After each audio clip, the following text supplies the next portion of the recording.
Vamos a ver los datos económicos de Uruguay y de la región como para entender en qué consisten las inconsistencias económicas del gobierno del Frente Amplio, concretamente las inconsistencias económicas que plantea el actual ministro de Economía, el economista Gabriel Odone, dado que son varias y son importantes.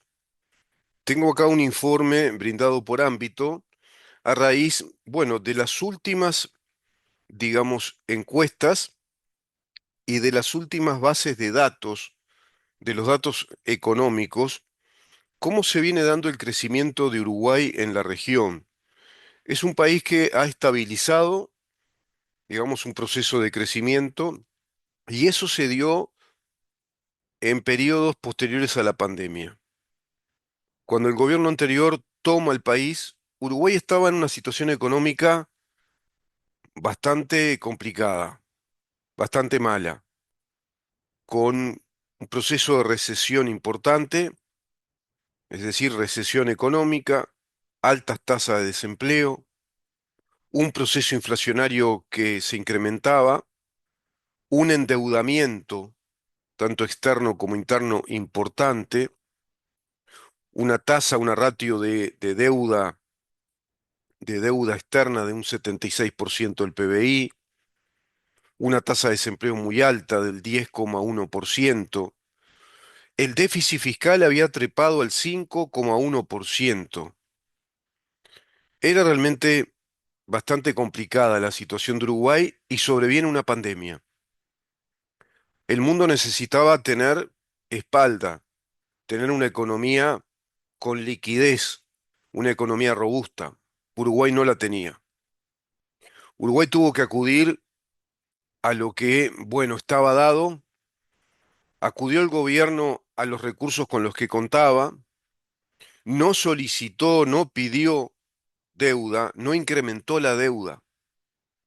Fue muy responsable en ese sentido el gobierno anterior, hizo una política económica de emergencia a modo de paradigma, se convirtió en un modelo mundial, ese recurso de la libertad responsable, un país que no llevó a su gente, a nuestra sociedad, a una cuarentena obligatoria como fue el común denominador, incluso de los países europeos, en Estados Unidos, y el récord histórico, yo diría que, bueno, lindando en lo patológico, que fue Argentina con el gobierno anterior, donde se dio una cuarentena obligatoria de 9 meses consecutivos, interrumpida luego, pero con recurrentes periodos de cuarentenas obligatorias de un mes, de 15 días, y así sucesivamente, donde fueron, bueno, destrozando aún más la economía que ya estaba muy mal en Argentina. Yo intitulo esta nota, pienso que puede ser publicada por escrito también, Uruguay en crecimiento, electoralmente se topa con inconsistencias económicas del Frente Amplio, porque eso es lo que veo que está pasando. Uruguay venía o viene aún, por efecto inercial de lo anterior, en un proceso de crecimiento notorio, muy particularmente a partir del año 2022, 2022, 2023, 2024, 3 años post pandemia, Uruguay crece, se ralentiza el crecimiento en el 2023 por dos motivos fundamentales, dos motivos que son determinantes, dos factores exógenos, la sequía muy prolongada, por un lado, una sequía muy prolongada de muchos meses, histórica, una sequía histórica, que perjudica la producción, perjudica exportaciones y el mercado interno, bueno, desatando un proceso inflacionario y retrae un poco la inversión extranjera. Y por otro lado, la situación de guerra que se plantea en el mundo con esa invasión de Rusia a Ucrania, planteándose un año 2023 muy complicado en cuanto al mercado internacional del petróleo incluso. Pero Uruguay, a pesar de todo ello, sale adelante y digamos que aprobando con muy buena nota los deberes económicos en todo lo que hace a las finanzas del Estado, al modelo macroeconómico, a la estabilidad financiera del Uruguay, se da en nuestro país un récord histórico de inversión directa extranjera.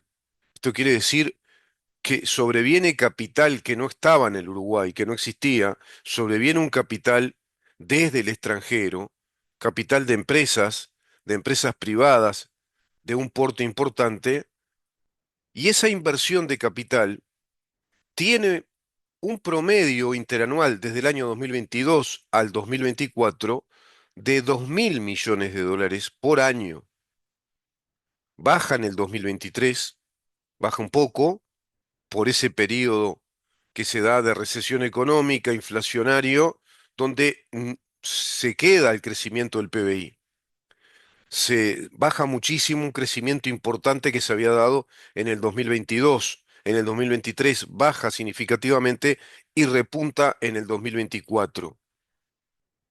¿Se acordarán ustedes del tema de las plantas complementarias de agua, que Uruguay no tenía plantas potabilizadoras, había una sequía enorme, el gobierno tuvo que acudir rápidamente a una planta potabilizadora móvil, se importó esa planta potabilizadora desde una deficiencia crónica que venía ya de gobierno del Frente Amplio, cuando en el 2013 habían planteado hacer una planta potabilizadora y jamás se hizo, jamás se hizo.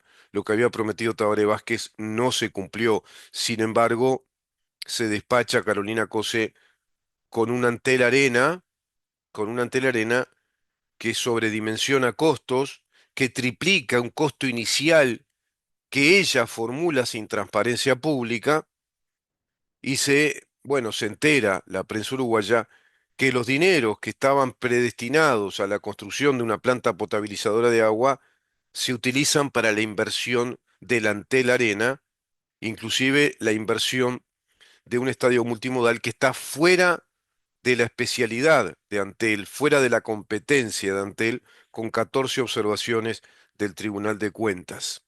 Ese es el gobierno que los uruguayos eligieron que esté ahora. Por eso digo Uruguay en crecimiento electoralmente, es decir, por la vía electoral, se topa, se da de bruces, se da de frente, choca con inconsistencias económicas que son crónicas, que son ideológicas, inconsistencias económicas del Frente Amplio como gobierno.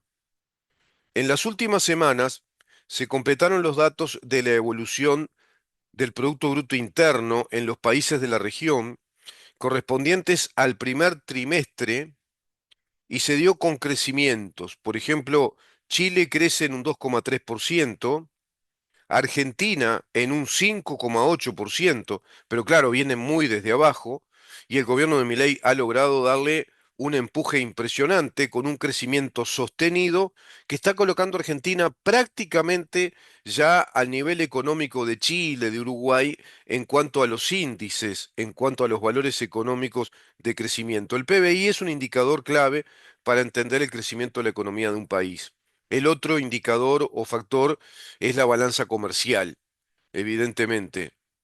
Y a su vez luego hay, digamos que datos económicos en cuanto a la sustentabilidad de ese modelo, en cuanto a la liquidez, como por ejemplo reservas en el Banco Central, qué nivel de reservas hay, qué proyección de negocios a futuro, pero fundamentalmente el indicador clave, el indicador que es el termómetro de la economía, es el crecimiento del PIB, el crecimiento del Producto Interno Bruto. Bueno, los desempeños son positivos. En el caso de Brasil y de Uruguay, que están por arriba de lo esperado, 2,9 Brasil, 3,4% Uruguay. Esto echa por tierra todo el relato frente amplista de este gobierno de que encontraron la casa en mal estado, de que chocó la Ferrari, de que el gobierno anterior chocó la Ferrari, empleando una terminología que usamos acá, que yo usé acá, pero en otro sentido, no en esto precisamente, no en los sentidos, no en este contexto económico. Se escuchó a senadores, a diputados, Carolina Cose, que salió a manifestar que estaban trabajando fuertemente en el nuevo proyecto presupuestal que va a tener que presentar el gobierno en agosto, dado que están apagando muchos incendios. Se encontraron con muchos incendios en materia presupuestal, en materia económica y de crecimiento económico. No dijo más nada, simplemente desplegó ese eslogan, esa frase suelta ante la opinión pública como siempre lo hace Carolina Cose. Pero estoy seguro que si se le pregunta puntualmente en qué consisten esos incendios y por qué ella asevera de modo categórico que se encontraron con un país económicamente incendiado, no lo va a explicar, no va a saber técnicamente explicar a qué se refiere con encontrarse con ese panorama, con encontrar un país económicamente incendiado, porque no es verdad, está mintiendo. Pero además Carolina Cose no tiene la más pálida idea de cómo funciona la economía de un país y cómo es el funcionamiento de un Estado. Lo cierto es que este relevamiento de datos que se publican en ámbito y que van mostrando el crecimiento de las economías, evidentemente crecimientos que obedecen a las políticas económicas del gobierno anterior en Uruguay, crecimiento económico que obedece a un modelo económico estatal en Brasil y a las políticas económicas del gobierno anterior a Ignacio Lula da Silva, que aún tiene o arroja esos efectos inerciales, ya bastante perjudicados, y el crecimiento económico de toda la política económica que está desplegando el gobierno de Javier Milei, que evidentemente es muy positiva.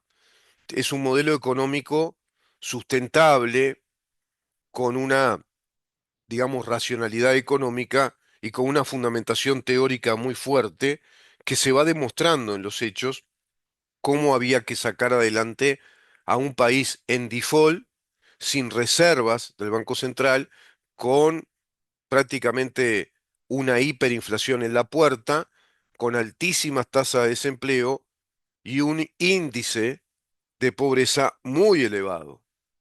62% de pobres Argentina, con un 10% de indigentes y una tasa de empleo que desde el año 2011 no crece a la fecha, pero con una inmensa burocracia montada por el kirchnerismo. Este es el panorama regional, y en ese panorama regional Uruguay desempeña un crecimiento económico importante de su PBI del 3,4%. Se fue dando lo que decía Arbeleche, se fue dando lo que decía la economista Arbeleche, que Uruguay, de acuerdo al modelo que había desplegado, un modelo que tiene que ver con un parámetro económico clave que Uruguay nunca empleó, que es la regla fiscal, el modelo de la redistribución de los recursos en las áreas más importantes del Estado, el modelo económico de no solicitar préstamo constantemente, no acudir a mucho préstamo para no incrementar la deuda, y evidentemente en periodo de pandemia no cuarentenar al país, es decir, no llevar a muchas empresas a la quiebra. El gobierno tuvo claro eso y evidentemente la ministra de Economía ahí fue una figura capital. Tuvo muy clara en cuanto a aconsejar al presidente que no hiciera eso porque Uruguay no tenía espalda, es un país muy chico, no es una economía robusta y bueno, se hubiera provocado una catástrofe económica con cuarentenas obligatorias, como las planteaban el falso economista Daniel Olesker con Pablo Ferreri y el actual intendente de Montevideo, Mario Vergalanga. Esa es la gente que hoy nos gobierna. Daniel Olesker es quien manifiesta hoy como director de ACE que no era para nada necesario haber hecho el Hospital del Cerro, haberlo hecho a nuevo, que no era necesario. Esa es la gente que ustedes, los que votaron el Frente Amplio, votaron. Y es la que nos dice que encuentran un país incendiado, que encuentran un país con una economía muy deteriorada porque fue un gobierno sin rumbo. Todo mentira. A su vez, el ministro de Economía planteando que no encontró un país incendiado, que no es verdad, todo lo contrario, que tiene fortalezas, pero tiene debilidades. Y ahí comienza el discurso, digamos, de la lengua viperina del ministro de Economía, el discurso de las ambigüedades, del doble sentido, acomodando el cuerpo hacia un lado y hacia otro, tratando de estar en línea con la radicalidad ideológica de las bases militantes que incluso están en el poder legislativo del Partido Comunista de Uruguay y cierto núcleo radical del MPP, bueno, por otro lado, también acomodando el cuerpo con las cámaras empresariales, con los empresarios ya instalados en Uruguay, con señales, tiene que dar señales a empresarios a nivel internacional y a los organismos de crédito y a las, digamos, empresas financieras que miden el riesgo económico de cada país. Tiene que hacer un equilibrio, es una especie, si vos querés, de patético personaje equilibrista, al estilo de aquellas viejas películas mudas, como las de Buster Keaton, donde sobre una cuerda floja, hace equilibrio para no caer. Pero en definitiva, en esas contradicciones, en esa narrativa de lengua viperina, el ministro termina digamos, haciendo los deberes de la línea ideológica del Frente Amplio. Por ejemplo, tiene que aceptar la indexación de los salarios en esta economía inflacionaria. Es decir, que vamos a vivir los uruguayos en estos años un proceso inercial, inacabado de inflación. Se va a estar inflacionando artificialmente la economía a medida que los factores inflacionarios como mayor burocracia, incremento salarial, por ejemplo, empresas que se fueron, otras que se irán por los mecanismos extorsivos de los sindicatos únicos del PIT-CNT, la burocracia que va a crecer seguramente con nuevos ministerios como el Ministerio de Justicia, la inseguridad pública también es un alto costo económico para la sociedad. Todo eso va a ir generando un proceso inflacionario y a su vez Uruguay, dentro de esa, digamos, narrativa de la lengua viperina, por un lado se integra el Tratado de Libre Comercio de Mercosur con la Unión Europea y por otro lado se integra a los BRICS, que son una comunidad geoestratégica, económica, militar, industrial, antagónica respecto al mundo libre, respecto a Occidente, respecto a lo que representa la Unión Europea, y la Unión Europea hoy por hoy, ahora sí, muy alineada a los Estados Unidos, porque los BRICS además pretenden atacar en su conjunto a la economía occidental, a toda la economía, la de la Unión Europea, de los Estados Unidos y los países aliados.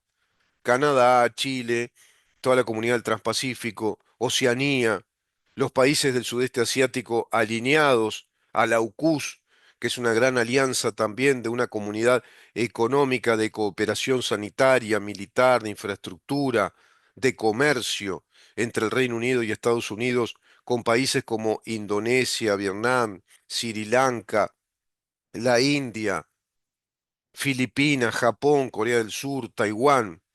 Esa Taiwán que aparentemente China pretende invadir hacia el año 2027.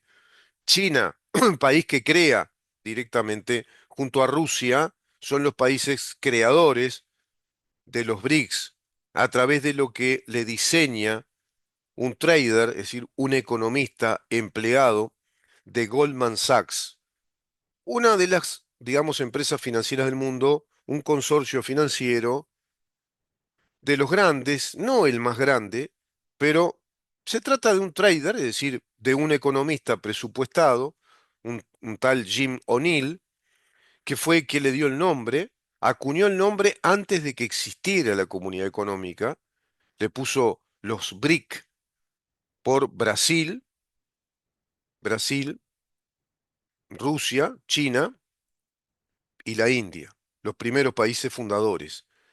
Los BRICS, después se agrega Sudáfrica y quedó BRICS. Sí, suena raro, ya sé, Ramón, que suena medio raro. Pero los países que fundan, fíjense cuáles son.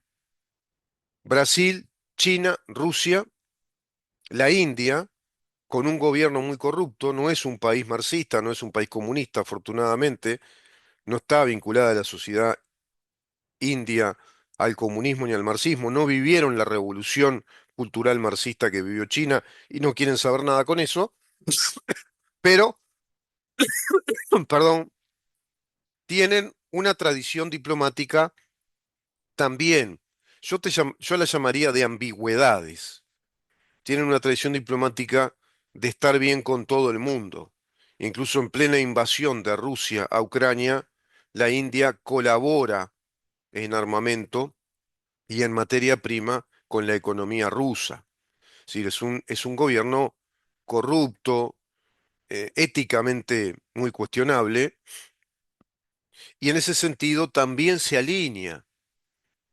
Y por otro lado está alineado la UCUS a un sistema de cooperación económica, de cooperación comercial, militar, sanitaria, alimentaria con Estados Unidos y el Reino Unido. No sé qué pretenderán en ese sentido los hindúes, además muy atacados por China, saboteados también. China conspira contra la India, pretende incluirla en su proyecto ambicioso de dominar el sudeste asiático. Bueno, lo cierto es que los desafíos en todos estos temas y para las economías de la región, para lo que resta de este año, por asuntos, digamos, pendientes a nivel interno y un panorama global entreverado como el que acabo de mencionarte, bastante entreverado, bueno, más allá de la coyuntura es interesante compartir una mirada más amplia de lo sucedido en los últimos años, dice este informe de ámbito. Para eso tomamos el año 2016 como punto de partida para comparar la evolución del PBI en las cuatro economías. Un año clave, si se quiere, el 2016. En Uruguay comienza a darse ya la recesión económica por sectores, se empiezan a dar los síntomas de una pésima política económica, de un modelo económico del Frente Amplio. Ese año la región ya había tenido el impacto de la caída en los precios de los commodities comenzaban a bajar, es decir, el precio que estaba tan alto de los commodities, que tuvo su momento de esplendor en los años 2011, 2012, 2013 al 2014, en el 2015 bajan un poco, pero no dramáticamente, en el 2016 ya bajan mucho más y se empieza a desplomar la economía. En Uruguay, por ejemplo, 2016 al 2017 se desploma, sigue desplomándose, y eso ha sido seguro que el motivo fundamental, junto a la inseguridad pública creciente, al crimen violento campeando por los espacios públicos del Uruguay, lo que le dio el voto a la coalición anterior, que no supo aprovechar todo ese capital, incluso de un buen modelo económico que iba llevando a cabo a través de ajustes técnicos, ajustes fiscales muy moderados, pero que iban dando sus frutos, sus resultados, no hicieron los deberes en otros aspectos del Estado, en otros ámbitos que son de capital importancia. La sociedad no vio cambios sustantivos en ámbitos muy importantes como la educación, la justicia, por ejemplo, la justicia penal, la separación de poderes, debido proceso. No vio cambios sustantivos en cuanto a políticas de género, desvincular el Estado de políticas de género y un enorme presupuesto, sino que hizo todo lo contrario. No desmanteló a los sindicatos únicos que le dan tanto poder al poder comunista, al Partido Comunista, perdón, le dan tanto poder político, económico al Partido Comunista, y digamos que a toda la narrativa, em, digamos, militante, combativa, que se instala en el Frente Amplio a modo de eco, de un eco de lo que formula, de lo que plantea el PIT-CNT, un PIT-CNT que fue desestabilizador para con el gobierno anterior que no se mostró ducho en ese sentido y no dispuso de mecanismos de autoridad, no mostró autoridad política. Todo eso lo pagó muy caro, al extremo de que perdió el gobierno. Además, presentando un candidato sin carisma, un candidato que no convoca, que no tiene poder de convocatoria, con una candidato a vicepresidente que tampoco es de las entrañas del Partido Nacional, y quedó entonces como una fórmula artificiosa, armada sobre la marcha, dentro de lo previsible. Por otra parte, era muy previsible que se planteara a Álvaro Delgado como candidato, dada esa amistad política constante en calidad de secretario de presidencia con la calle Pou, todo eso arrojó un resultado muy negativo y con una, digamos, narrativa política instalada desde la hegemonía de medios pro Frente Amplio e instalada desde medios militantes de izquierda como La Diaria, Caras y Caretas, M24, que instalaron fuertemente la agenda periodística a través del filtrado de información que salía de Fiscalía, con el caso Astesiano, el caso Marcet, por ejemplo, a través de Eduardo Preve. Todo ese trabajo, bueno, redundó en beneficio electoral para el Frente Amplio. 2016, punto de partida para comparar la evolución del PIB en las cuatro economías. En este año la región ya había tenido el impacto de la caída de los precios, como les decía, y aún faltaban 4 años para la pandemia. Se venía la pandemia después, lo que permite observar el desempeño de las economías previo a esa crisis, periodo previo a la pandemia. Uruguay, un desastre, ¿no? Son los números que acabo de decir, en un periodo pre-pandemia, en un periodo de esplendor de las economías mundiales, es decir, en un contexto mundial de una economía abierta pre-pandemia y a su vez pre-invasión de Rusia a Ucrania, pre-invasiones de grupos terroristas a Israel, con actos de invasión y tensión bélica en el sudeste asiático entre China y Taiwán, por ejemplo, también entre Corea del Norte y Corea del Sur. Tomando las cifras hasta el 2024, Brasil y Chile se destacan como los países con un mayor aumento en su Producto Interno Bruto. Ambos venían con una dinámica mejor antes de la pandemia, ni que hablar, con el gobierno anterior al de Ignacio Lula da Silva. Brasil estaba en un estadio económico sin inflación, no tenía inflación, crecía de modo muy acelerado, llegó a crecer hasta un 10% el PIB de Brasil, en un promedio del 6,7, por ejemplo, 7,4 llegó a crecer Brasil. Chile también venía creciendo, con Piñera, tenía crecimientos importantes del 6,1%. Ahora, luego llegó la pandemia, impactó duramente en la economía de todos los países, pero más en Argentina, que el PBI de Argentina cayó un 10%, cayó un 10%. Por ejemplo, Brasil tuvo una caída bastante menor, 3,3%.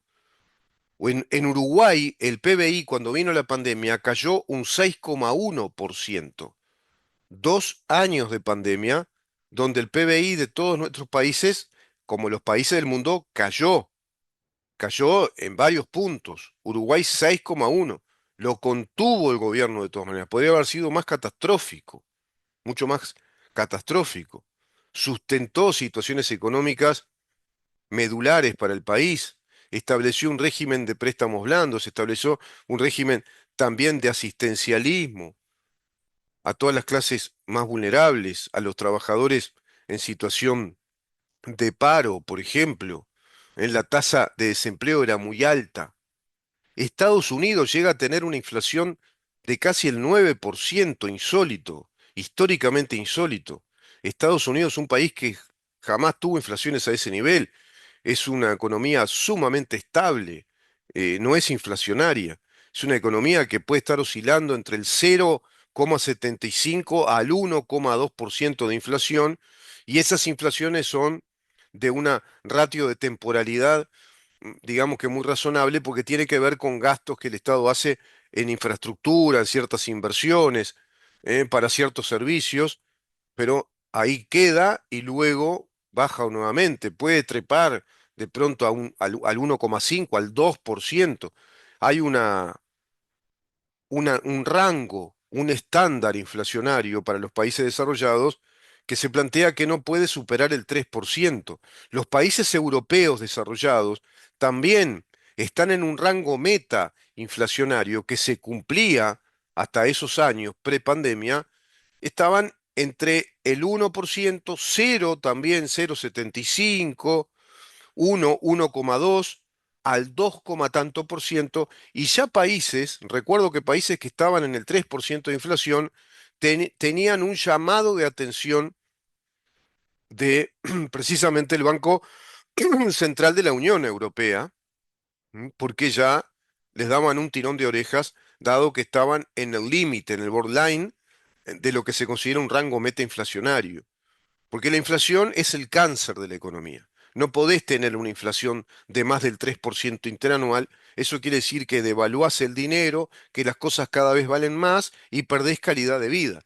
Los países desarrollados tienen un rango meta que es en serio, se plantean un modelo económico que no supere, incluso temporalmente, en una ratio temporal de 3 meses, de 6 meses, que no superen un 3% de inflación, pero tienen que estar siempre oscilando entre el 0,75 al 1,2, 1,5, porque siempre tiene que haber un mínimo inflacionario que hace precisamente al movimiento económico, a ciertas inversiones, pues tampoco es muy bueno ir hacia la deflación. La salida post pandemia fue muy diferente y ahí Uruguay pega el salto y comienza a ser un modelo económico de acuerdo a las políticas económicas que desplegó el gobierno en la pandemia y le permiten un backup, un soporte económico, una estabilidad financiera e incluso credibilidad internacional que permite que en Uruguay ingrese la inversión extranjera, una inversión que viene directamente a Uruguay y que tiene esos niveles de 2.000 millones de dólares por año, 2022, 2023, 2024. El PBI de Uruguay crece significativamente en el 2022. En el 2022 crece un 3,5. El PBI uruguayo baja al 2023 por la sequía, la guerra, y luego vuelve a subir de modo importante. En Brasil el crecimiento fue más lineal, por ejemplo, que en Uruguay. Uruguay, en cambio, tuvo una pospandemia accidentada. En 2022 el crecimiento fue robusto, pero la sequía y la crisis argentina también, es decir, la crisis argentina del cepo cambiario, por un lado, más todo eso que es el atraso cambiario que se dio entre Argentina y Uruguay, era tan barato comprar en Argentina que fueron muchísimos uruguayos durante mucho tiempo a comprar mucho también a la República Argentina, y eso desmejoró el consumo interno y el movimiento también de bienes y servicios de lo que se producía en Uruguay. Es claro que también en Argentina, con su caída en el 2023, además, es decir, cae el PBI, se frena, cae, bueno, Uruguay le provoca un efecto muy negativo. Cepo más dólar paralelo, bueno, abarató a niveles pocas veces visto el mercado vecino para los uruguayos que se fueron a gastar en masa al otro lado del río, mermando el consumo local. Las proyecciones para el 2025 no plantean cambios significativos.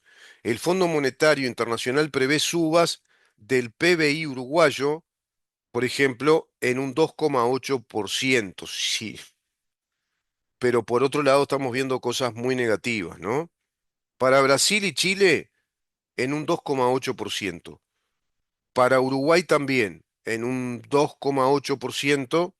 Perdón, para Brasil y Chile en un 2%, para Uruguay en un 2,8%, que fue lo que creció en el 2024, un 2,8%, ¿m? Creció un 3,6% más o menos, baja en el 2023, baja a un 1, tanto, por todos esos efectos que te acabo de decir, y sube nuevamente en el 2024 a un 2,8. Y ahora se prevé, el Fondo Monetario Internacional prevé un 2,8 de crecimiento para Uruguay y un 5,5% para Argentina en este año, que viene creciendo a pasos acelerados, pero claro, la viene remando desde muy abajo. Uruguay tiene un PBI per cápita al 2024 que es el más alto de toda la región, de toda América Latina. Es el más alto. 22.693 dólares per cápita. Supera el de Chile, que está en 17.015 dólares. Supera el de Argentina, que está en 14.362. Esto es por año, ¿no? El PBI por año per cápita por cada uno de nosotros. Y Argentina tiene 9.964 dólares per cápita. Chile, 14.362. ¿Mm? Perdón, Brasil. Brasil está más abajo, 9.964. Ponen tan juntito todo y tan pegado que no sabes si es el número final que dice lo que menciona o el otro. Entonces yo a veces me confundo, pero es así. 17.015 Chile, índice de PBI per cápita. 14.362 dólares Argentina, 9.964 dólares Brasil, Uruguay con 22.693. Claro, agregale la deuda, restale la deuda que están 16.500 dólares per cápita. Sí, esos 22.693, restale 16.500 más o menos. Esto son informes del Fondo Monetario Internacional, informes de ámbito, que antes era ámbito financiero, ¿m? Informes de Moody's, también tengo un informe de rango de credibilidad para Uruguay, un informe de una consultora muy importante a nivel mundial. ¿Y esto por qué lo planteo? Para dar un mentiz rotundo al relato marxista del Frente Amplio, al verso de este gobierno, de que el país está incendiado económicamente, que la situación económica de Uruguay es muy mala, y es toda una enorme mentira. Pero claro, Carolina Cose, que no sabe nada, diciendo tres estupideces a la masa del pueblo uruguayo, que tampoco sabe nada, se quedan con la idea de lo que dice la vicepresidente. Por otro lado, se quedan con la idea de lo que dice la lengua viperina, ambigua del ministro de Economía. No está tan mal, hay fortalezas, no está tan mal como dicen, y a su vez contradice a sus propios camaradas, digamos, dentro de este gobierno, porque tiene que dar un mensaje más claro, más honesto ante los organismos internacionales, los empresarios del mundo y el empresariado uruguayo. Pero por otro lado, nos dice que hay ciertas debilidades y que es necesario incrementar el techo de deuda. Pero va a incrementar el techo de deuda, no un poquito, más del 30% de lo que el presupuesto actual concibe bajo la regla fiscal. Más del 30% de la deuda que tenemos pretende incrementar. Es decir, va a incrementar más del 30% el gasto público. ¿Y el gasto público qué implica? Endeudamiento. ¿Salió adelante con eso? Sí, porque dos diputados de Cabildo Abierto le dieron los votos para que se incremente en esta rendición de cuentas esa deuda. Se va a incrementar la deuda a Uruguay. Por otro lado, acepta el ministro que a medida que se dé esa inflación, porque ahora incrementando la deuda, más del 30%, se va a producir ¿qué? Inflación. Y al producir inflación, acepta indexar el ajuste de los salarios públicos a esa inflación. Si la inflación va a trepar un 9%, un 10%, toda la masa salarial de los funcionarios públicos también va a trepar a un 10%. Por lo tanto, va a provocar un efecto inflacionario por fuerza inercial. Es decir, va a impulsar a más inflación, va a traccionar más inflación, porque es un factor fijo de costo. Lo mismo va a pasar con la actividad privada. La que pueda absorber la indexación de la masa salarial lo va a hacer y va a trasladar el precio del mayor costo que tienen para producir, porque ahora el insumo, salario, el factor fijo de costo que es salario sube, van a trasladar eso al mercado de consumo. Y las que no puedan absorberlo, y bueno, reducción de personal, se van a achicar y si no, negociarán, como dicen, no subir esos salarios, pero comenzarán los conflictos, los que van a azuzar, a estimular los militantes organizados dentro de los sindicatos del PCNT ante esas empresas pequeñas que no pueden absorber ese ajuste inflacionario de los salarios. Entonces, se va a desatar todo un proceso inflacionario, avisoro yo, sin ser economista, simplemente por tener razonamiento económico, por estar informado en materia económica y por tener sentido común, que se va a dar algo que está en la tapa del libro, que como te decía el otro día, no es necesario ser economista para entender que se va a dar un proceso inflacionario muy alto y con el proceso inflacionario más la deuda que va a incrementar, es decir, más déficit fiscal, más gasto del Estado, se da la tormenta perfecta, la combinación de factores para generar un proceso inflacionario que se pueda hacer crónico y eso a su vez que trae aparejado el desempleo, la merma del consumo, reducción de capitales, recesión, menos confianza en el mercado, reducción de personal y otras empresas que directamente quiebren, que dan a la sierra, que quiebran, que no pueden soportar esos costos.